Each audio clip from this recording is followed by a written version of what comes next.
오늘 본문 말씀은 예레미야 35장 12절에서부터 19절 말씀입니다. 예레미야 35장 12절에서부터 19절 말씀 우리 함께 봉독하겠습니다. 그때 여호와의 말씀이 예레미야에게 임하여 이르시되 만군의 여호와 이스라엘 하나님께서 이와 같이 말씀하시니라. 너는 가서 유다 사람들과 예루살렘 주민에게 이르기를 너희가 내 말을 들으며 교훈을 받지 아니하겠느냐 여호와의 말씀이니라. 레갑의 아들 요나답이 그의 자손에게 포도주를 마시지 말라 한 그 명령은 실행되도다. 그들은 그 선조의 명령을 순종하여 오늘까지 마시지 아니하거늘 내가 너희에게 말하고 끊임없이 말하여도 너희는 내게 순종하지 아니하도다. 내가 내 종 모든 선지자를 너희에게 보내고 끊임없이 보내며 이르기를 너희는 이제 각기 악한 길에서 돌이켜 행위를 고치고 다른 신을 따라 그를 섬기지 말라. 그리하면 너희는 내가 너희와 너희 선조에게 준 땅에서 살리라 하여도 너희가 귀를 기울이지 아니하며 내게 순종하지 아니하였느니라. 레갑의 아들 요나답의 자손은 그의 선조가 그들에게 명령한 그 명령을 지켜 행하나 이 백성은 내게 순종하지 아니하도다. 그러므로 만군의 여호와 이스라엘의 하나님께서 이와 같이 말씀하시니라. 보라, 내가 유다와 예루살렘의 모든 주민에게 내가 그들에게 대하여 선포한 모든 재앙을 내리리니 이는 내가 그들에게 말하여도 듣지 아니하며 불러도 대답하지 아니함이니라 하셨다 하라.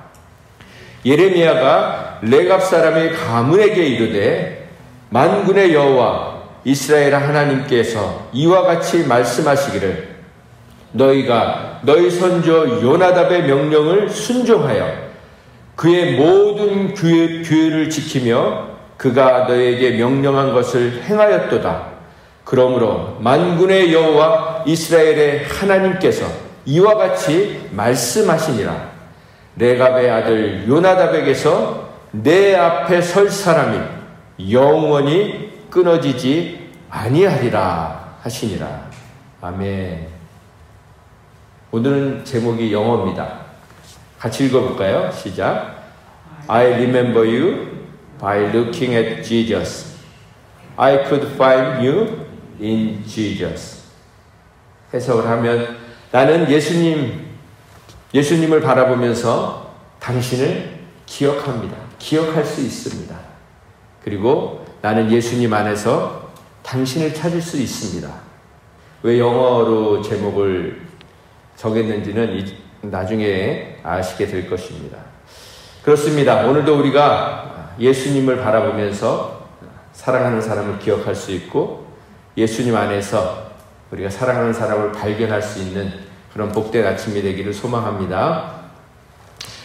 우리는 어제와 오늘 이틀에 걸쳐서 예레미야 35장을 살펴보고 있습니다. 예레미야 35장은 레갑 자손에 대한 이야기입니다. 레갑과 레갑의 아들인 요나답은 어제 말씀해 주신 것처럼 예레미야가 활동하기 250년 전의 사람들이었습니다. 그런데 그런 요나답이 그의 자손들에게 명령한 것을 250년이라는 시간이 지났음에도 불구하고 그의 후손들이 여전히 신실하게 지키고 있는 모습을 통해서 하나님께서 유다 백성들에게 말씀하시고 있는 내용이 이 35장의 내용입니다. 어제 살펴본 것처럼 예레미야는 하나님의 말씀에 순종해서 레갑 자손들을 성전으로 데리고 옵니다. 그리고 하나님의 아들들이 쓰는 방으로 들어가게 합니다. 그리고 거기서 포도주가 가득 들어있는 잔과 술단지를 그리고 잔들을 내놓으면서 그리고 그 포도주를 따라주면서 마시라고 권합니다. 그러자 그들은 한결같이 자신들의 선조인 레갑의 아들인 요나답 어른께서 절대로 포도주를 마시지 말라고 했다면서 극구 사양을 합니다. 그런데 어제 본문에 보면 요나답은 그의 자손들에게 포도주를 마시지 말라는 것은 물론이고 포도나무도 심지 말고 그리고 포도원도 소유하지 말라고 했습니다. 이 말은 우리가 데살로니가전서 5장 22절을 보면 악한 것은 흉내도 내지 말라.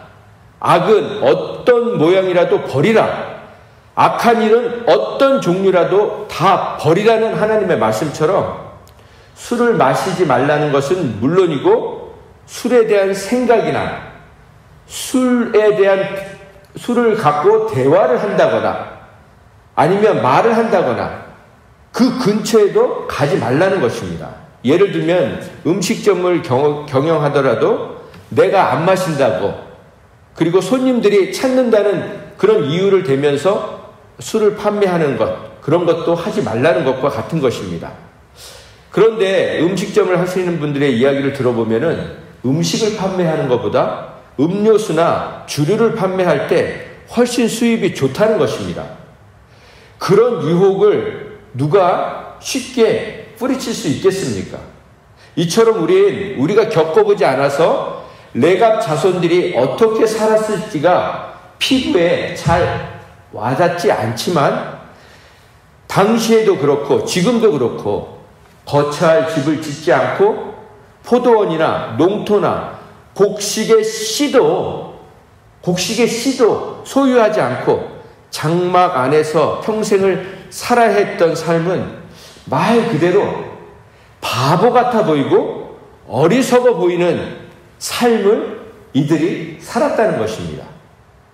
그런데 정말 중요한 것은 그렇게 바보같이 살아가는 그들을 하나님께서 250년이 넘는 긴 세월 동안 다 지켜보고 계셨다는 것입니다. 그 긴 세월 동안 하나님께서 그들과 그들의 삶을 주목하고 주시하고 계셨다는 것입니다. 그 이유는 그들의 숫자가 결코 많아서가 아니었습니다. 성전에 있는 방 하나에 다 들어갈 수 있는 인원이라면 아주 적은 숫자였다는 것입니다. 그런데 그렇게 적은 숫자가 하나님의 말씀을 지킨 것도 아니고 그저 자신들의 조상인 한 인간의 말을 생명처럼 지키고 살았다는 것에 하나님이 감탄을 하셨다는 겁니다. 우리는 이 사실을 주목해서 봐야 합니다. 그들이 하나님의 말씀을 지켜서가 아니고 하나님의 말씀을 지켜서 하나님이 감탄하신 것이 아니고 그리고 그들의 숫자가 많아서가 아니고 그들의 숫자가 아주 작은 소수였다는 이 사실을 우리는 주목해야 합니다. 그리고 또 한 가지는 이들이 지켰던 것은 6절에 보면은 선조의 명령이라고 기록하고 있습니다. 그런데 이 조상의 명령이라고 표현을 했지만 사실 더 정확한 표현은 명령이라는 단어보다는 가훈이라는 표현이 맞습니다. 그래서 어떤 번역에는 가훈이라고 번역을 했습니다. 그렇습니다. 이들이 목숨을 걸고 지켜왔던 것의 실체는 그저 한 가족의 가훈이었을 뿐이었습니다. 그런데 하나님은 그 가훈을 지키는 그 소수의 사람들을 귀하게 보셨다는 것입니다. 그럼 왜 하나님이 지금 남유다가 존폐 위기에 달린 이 심각하고도 중요한 이 시점에서 극소수의 레갑 자손들을 마치 핀셋으로 뽑아서 집듯이 뽑으셔서 성경 한가운데 등장을 시키셨는지 우리는 본문을 통해서 살펴보면서 그 이유를 확인해 보도록 하겠습니다. 12절 13절 말씀입니다. 그때 여호와의 말씀이 예레미야에게 임하여 이르시되 만군의 여호와 이스라엘 하나님께서 이와 같이 말씀하십니다. 너는 가서 유다 사람들과 예루살렘 주민에게 이르기를 너희가 내 말을 들으며 내 교훈을 받지 아니하겠느냐? 여호와의 말씀이니라. 하나님은 예레미야에게 레갑 후손들이 그들의 조상이 세워준 가훈을 철저히 지키는 모습을 확인하게 해주셨습니다. 그리고 나서 예레미야를 유다 사람들과 예루살렘 주민들에게 보내시면서 이렇게 말하라고 말씀해 주셨습니다. 뭐라고 말씀하셨습니까? 너희가 내 말을 들으며 내 교훈을 받지 아니하겠느냐?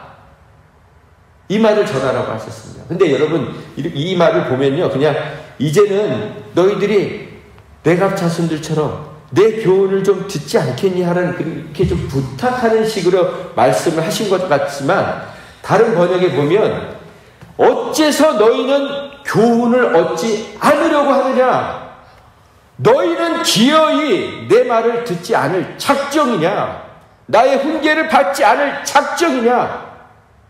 너희는 나의 교훈을 받아들일 수도 없고 나의 말에 순종할 수도 없느냐? 라고 지금 이렇게 책망하고 계시는 겁니다. 그래서 지금 이 교훈이라는 본문에서 사용된 이 교훈이라는 단어는 두 가지 뜻이 있는데요. 우리가 아는 가르치다라는 뜻도 있지만 징계하다는 의미도 있습니다. 즉 여기서 교훈이란 단어를 쓰신 이유는 잘못을 바로잡는 징벌이나 징계나 훈계의 의미가 있다는 것입니다. 하나님은 당신의 백성을 부드러운 말로도 가르치시지만 때로는 엄한 책망의 말로 가르치시는 분이라는 것입니다. 그런데 누가 책망받기를 좋아하겠습니까? 죄성이 가득한 죄인인 우리들은 누구나 예외 없이 책망받기를 싫어합니다. 그런데 여러분, 이 죄성이라는 말을 다른 말로 표현하면 자존심입니다. 우리가 죄성이 있다는 말은 우리 안에 자존심이라는 것이 있다는 것입니다. 나쁜 자존심이 있다는 것입니다. 그래서 죄인들의 특징은 자존심이 무척이나 강하다는 것입니다. 우리 안에 자존심이 강하다는 것은 그만큼 죄성이 많다는 말인 것입니다. 그래서 누군가가 그 자존심을 건들기만 하면 자기보다 나이가 많건 자기의 부모이건 자식이건 배우자건 누구인건 간에 그냥 막 박살을 내고 싶은 것이 바로 그 죄인들의 특성이라는 것입니다. 때론 어떤 결과가 올지 뻔히 알면서도 우리가 그 순간을 참아내지 못한다는 것입니다. 그런데 우리가 알아야 할 중요한 사실은 하나님은 우리의 자존심을 건드시는데 최고의 선수라는 것입니다. 하나님이 우리의 자존심을 건드시는 최고의 선수라는 것입니다. 우린 사탄이 우리의 자존심을 건든다고 생각을 합니다. 그런데 아닙니다. 오히려 사탄은 우리의 잘못된 자존심, 그 죄성을 잘한다, 잘하고 있다, 그렇게 도닥거리고 부추긴다는 것입니다. 이럴 때는 한번 성질을 내야지. 참고 있으면 안 되는 거야. 그렇게 우리를 도닥거리고 부추기지 절대 우리의 자존심을 상하게 하거나 우리의 자존심을 건들지 않는다는 것입니다. 그 말은 날마다 우리의 자존심을 건드시는 분은 하나님이시라는 것입니다. 사실 이 내용은 제가 이따가 말씀드릴 어떤 선교사님께서 가르쳐 주신 내용인데 너무나 귀한 내용이어서 제가 퍼다가 지금 나르고 있습니다. 중요한 것은 그 내용입니다. 자, 여러분, 그래서 우리의 자녀를 통해서, 우리의 배우자를 통해서, 우리의 지체들을 통해서 하나님은 날마다 내 자존심을 건드셔서 내 죄성이 드러나게 하시고 탄로나게 하시는 것은 그렇게 탄론하게 하는 것은 사탄의 역할을 하는 그 사람들이 아니라 하나님이 하시는 것이라는 것입니다. 이게 너무나도 중요한 것입니다. 그럼 왜 하나님이 그런 아주 그냥 고약한 짓을 하십니까? 저와 여러분을 살리기 위해서인 것입니다. 우리 안에 주리를 틀고 앉아서 왕노릇하고 있는 암덩어리보다도 더 지독한 그 죄성, 그 죄가 바로 우리의 자존심이기 때문입니다. 그래서 저는 자존심이란 뭐라고 말씀드렸습니까? 사탄의 왕같은 성품이라고 했습니다. 어떤 인간이라도 왕을 건들면 어떻게 됩니까? 죽음을 면치 못합니다. 그것처럼 우리의 왕같은 자존심을 건들면 그 순간부터는 하나님도, 하나님의 말씀도, 사랑도, 용서도, 용납도 다 사라져버리고 내 안에서 나의 자존심 속에 숨어있는 왕 노릇하려는 사탄의 성품이 여지없이, 여과 없이 드러난다는 것입니다. 그렇습니다. 하나님이 우리의 자존심을 건드셔서 우리 안에 사탄에게 사로잡혀 있는 그 죄악의 사슬에서 우리를 끊어주시고 자유케 해주시려고 날마다 우리의 자존심을 건드시는 분이 하나님이시라는 것입니다. 여러분, 우리 정직해지십시다. 하나님 앞에 정직해집시다. 우리가 겪고 있는 대부분의 관계의 어려움은 아직도 내가 내 자존심을 죽이지 못해서 어떻게든 내 자존심을 살리고 드러내고 지키고 그렇게 살아가려고 의식적으로 때론 무의식적으로 애를 쓰고 있기 때문입니다. 이와 같이 우리 공동체의 어려움도 그 근원을 파헤쳐보면 한마디로 자존심 싸움이었다는 것을 우리는 정직하게 인정하고 시인하고 하나님 앞에 회개해야 합니다. 그 뿌리를 캐고 가보면 우리 공동체가 겪고 있는 이 어려움도 바로 자존심의 싸움이었다는 것입니다. 제가 그게 사실인지 아닌지 확인시켜 드리겠습니다. 혹시나 지금 제가 말씀드린 이 부분에 대해서 여러분 안에 막 기분이 막 언짢으십니까? 막 화가 나십니까? 분노가 나십니까? 아니라고 막 말하고 싶은 마음이 여기까지 드십니까? 그게 바로 자존심의 싸움이었다는 증거입니다. 근데 우리가 자존심이 싸움이 아니었다면 우리가 이 말을 들었을 때 우리 안에 분이 나지 않습니다. 그렇습니다. 우린 그동안 나의 자존심을 세우기 위해 할 수 있는 모든 것으로 우리 자신을 포장하고 나 자신을 합리화하면서 살아온 죄인이었음을 진심으로 뉘우치고 회개해야 하는 것입니다. 그래야 부흥이 있습니다. 그것이 진정한 부흥인 것입니다. 그런 회개 없이는 진리가 주는 진정한 자유를 결코 맛볼 수도 누릴 수도 없다는 것입니다. 하나님이 우리에게 그 진리 안에서 주는 자유함과 기쁨을 맛보게 해주시기 위해서 그것을 고백하고 회개하라는 것입니다. 여러분 기억하십시오. 날마다 우리의 자존심을 건드는 존재는 바로 하나님이시라는 것. 그분이 우리를 죄의 가장 큰 덩어리인 내가 하나님이 되려는 자존심이라는 죄덩어리에서 우리를 뿌리채 뽑아주시고 뿌리채 뽑아주시려고 그 많은 세월 동안 그 많은 사건들을 통해 우리를 다루고 계시다는 것을 잊지 마시기 바랍니다. 그래서 하나님의 교훈, 하나님의 책망, 하나님의 징계를 나의 죄성에서 나를 구출해 주시려는 하나님의 은혜의 손길로 받아들이시기를 바랍니다. 그렇게 하나님은 유다 백성을 향해 그래도 너희는 기어이 내 말을 듣지 않을 작정이냐? 나의 훈계를 받아들이지 않을 작정이냐? 라는 한탄을 하시는 그 절규는 바로 저를 비롯해서 오늘 이 자리에 계신 모든 분들, 그리고 이 메시지를 들을 모든 분들에게 하시는 하나님의 음성으로 우리는 받아들여야 하는 것입니다. 그것만이 나를 묶고 있는 가장 큰 죄의 사슬에서 풀려나는 유일한 길인 것입니다. 하나님은 계속해서 레갑 사람들에게 예를 들어 말씀하십니다. 14절입니다. 레갑의 아들 요나답이 그의 자손에게 포도주를 마시지 말라 한 그 명령은 실행되도다. 그들은 그 선조의 명령을 순종하여 오늘까지 마시지 아니하였거늘 내가 너희에게 말하고 끊임없이 말하여도 너희는 내게 순종하지 아니하도다.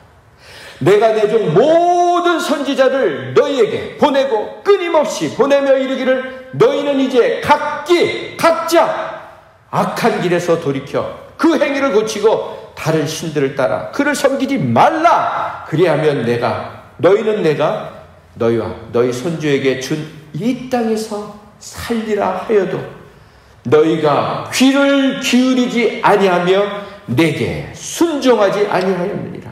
레갑의 아들 요나답의 자손은 그의 선조가 그들에게 명령한 그 명령을 지켜 행했으나 이 백성은 내게 순종하지 아니하도다.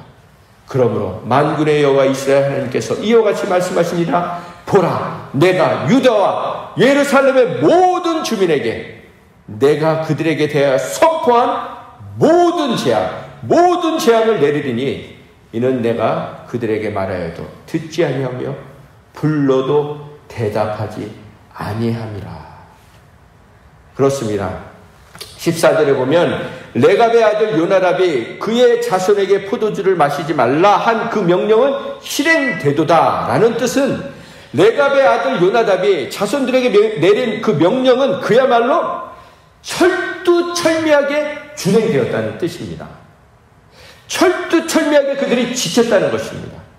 그들은 250년이 지난 오늘까지도 단 한 방울도 포도주를 입에 대지 않았다는 것입니다.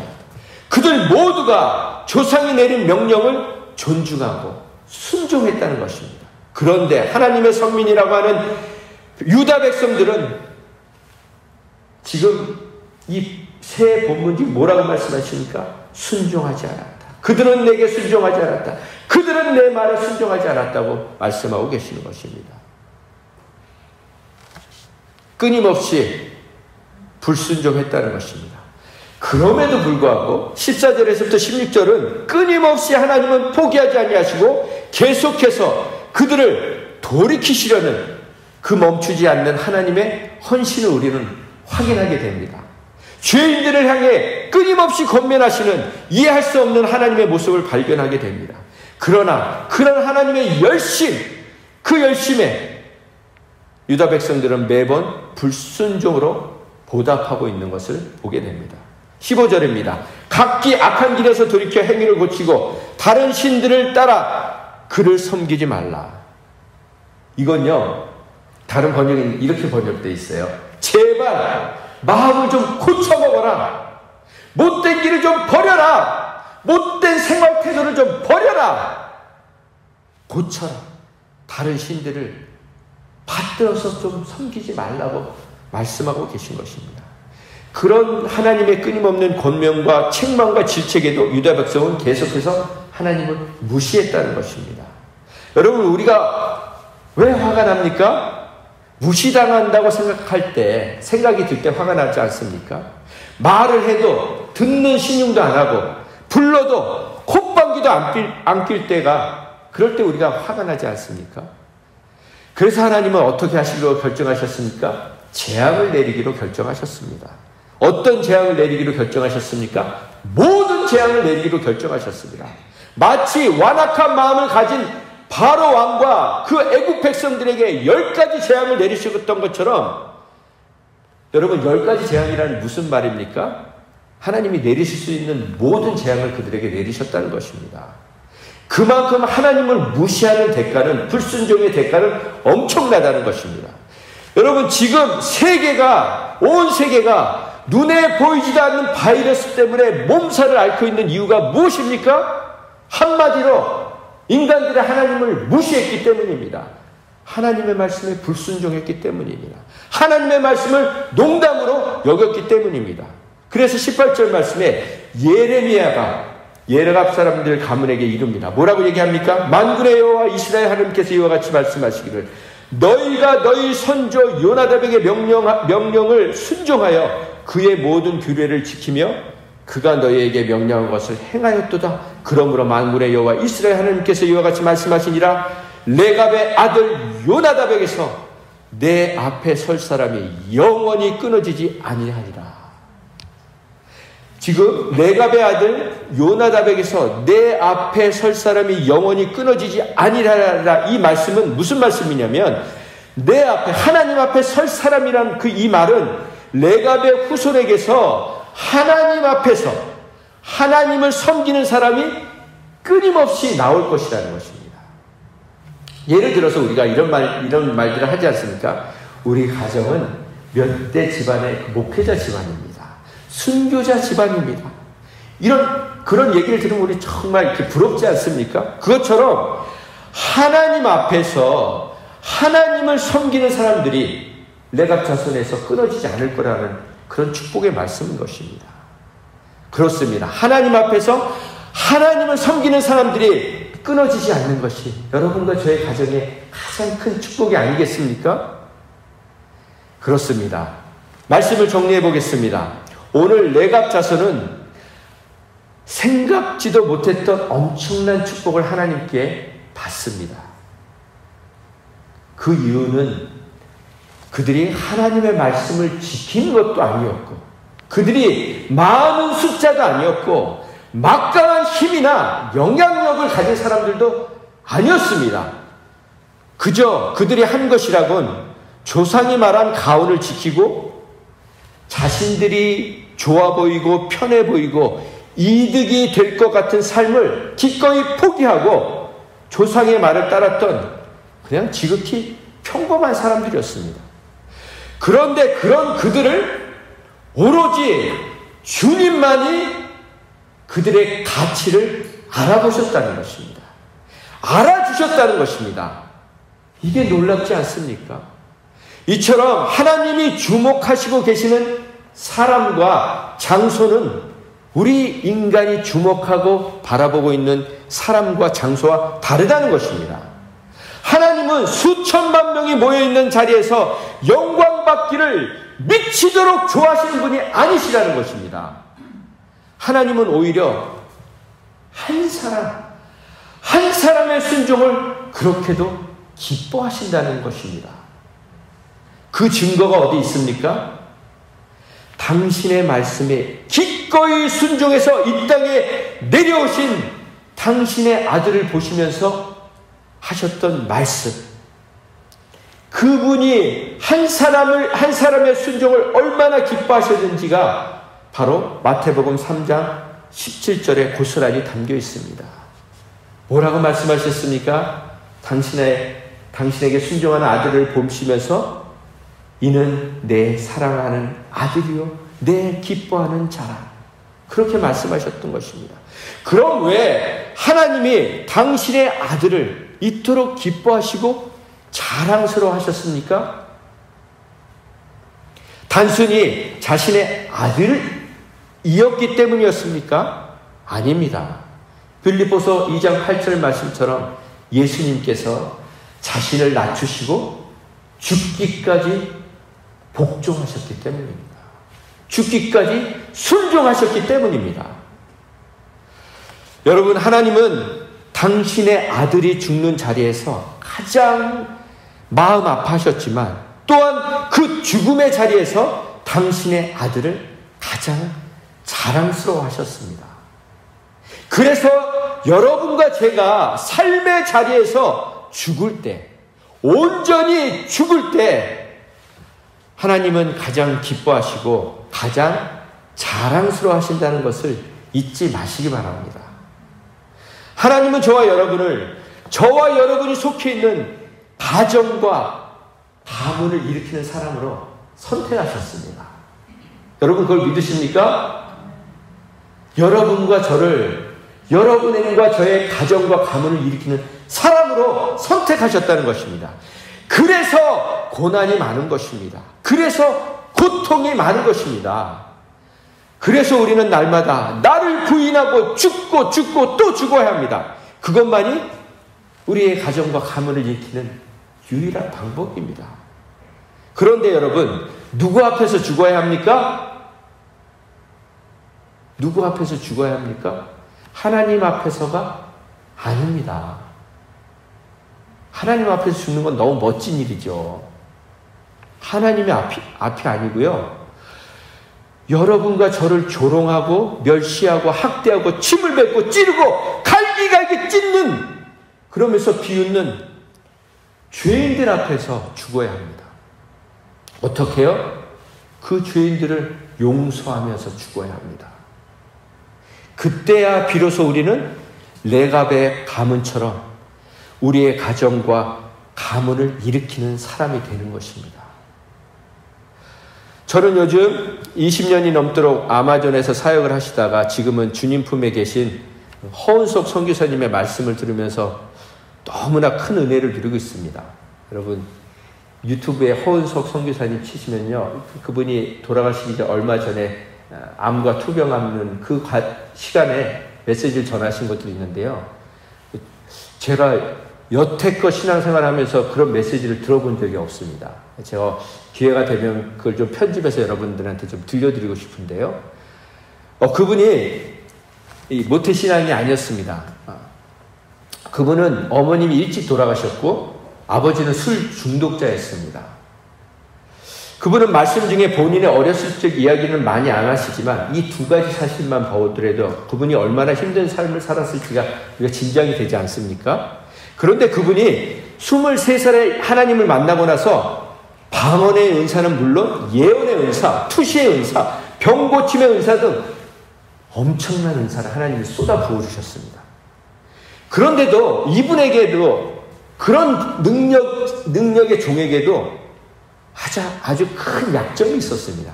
그것은 바로 가족이었습니다. 특별히 그분의 아들은 이분에게도 감당하기 어려운 무거운 짐이었습니다. 그렇게 능력이 많은데도 자식 앞에서는 무기력해지는 자신의 모습을 인정할 수밖에 없었습니다. 사역은 부흥하고 사역은 막 확장이 되는데 그것과 상관없이 아들은 엄마에 대한 불만 때문에 벽을 부수는 것으로 그 불만을 표출했고, 그래서 집안에 그 성한 벽이 없었답니다. 그때야 선교사님께서는 그런 자식의 모습을 보면서 내가 지금 잘못 가고 있구나, 그런 것을 깨닫고 나서 자신이 스스로 그런 불순종하는 아들의 종이 되어서 그 아들을 하나님같이 섬기기 시작했다는 것입니다. 자식을 하나님으로 섬겼다는 말이 아니고 자식을 통해 자신의 악한 죄성을 다리고 교만한 자존심을 다루고자 하시는 그 하나님 앞에 순종하고 복종했다는 것입니다. 그렇게 날마다 자신을 죽여가며 살아가자 어느 순간부터 이 아들이 변하기 시작했고, 지금은 아버지와 어머니의 대를 이어서 그 열악한 아마존에서 사역하는 귀한 하나님의 사람이 되었다는 것입니다. 바라옵기는 오늘 말씀처럼 조상의 말에 순종한 레갑 가문에게 하나님께서 하나님 앞에서 하나님을 섬기는 사람이 영원히 끊어지지 않을 것이라, 끊어지지 않고 나올 것이라고 약속해 주신 것처럼 저와 여러분이 하나님의 말씀에 죽음과 같은 순종을 통해 저와 여러분의 가문과 가정에도 하나님을 섬기는 축복받은 신실한 하나님의 사람들이 영원히 그리고 끊임없이 나오기를 주님의 이름으로 축원드립니다. 선교사님께서는 7년 전에 돌아가셨는데, 하나님께로 돌아가셨는데, 그 아들이 먼저 하나님 곁으로 간 어머니에게 아름다운 고백을 했습니다. 그 아들의 음성을 듣고 기도함으로 오늘 말씀을 마치겠습니다. 우리 그 음성을 먼저 사진을 좀 보여주시겠어요? 나왔군요. 우리 아들 참 자랑스럽게 생기지 않았습니까? 이 아들이 먼저 하늘나라에 간 어머니에게 고백한 내용이 무엇인지 잠깐 들어보겠습니다. I remember you by looking at Jesus. I could find you in Jesus, which means 내가 하나님 안에서 살 때 어머님을 다시 볼 수 있으니까 엄마 너무 사랑하고 그리고 I miss you. I will see you soon, and I'm happy that I could celebrate Mother's Day because you're in heaven with God. And what is the biggest pleasure for me to know a mother like you that is with God now? 기도하겠습니다. 하나님 감사합니다.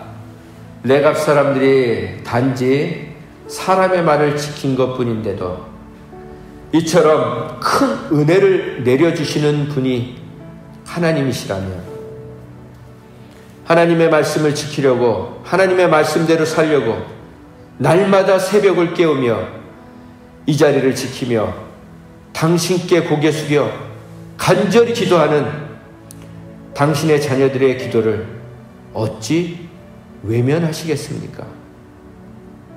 하나님, 바라보거나 없기는 아직도 당신을 믿지 않고 있는 우리의 가족들과 친구들과 이웃들이 언젠가 우리에게 제가 엄마를 통해서, 제가 아빠를 통해서, 제가 당신의 사랑과 섬김과 기도를 통해서 하나님을 만났어요 라는 고백을 듣게 하여 주시옵소서.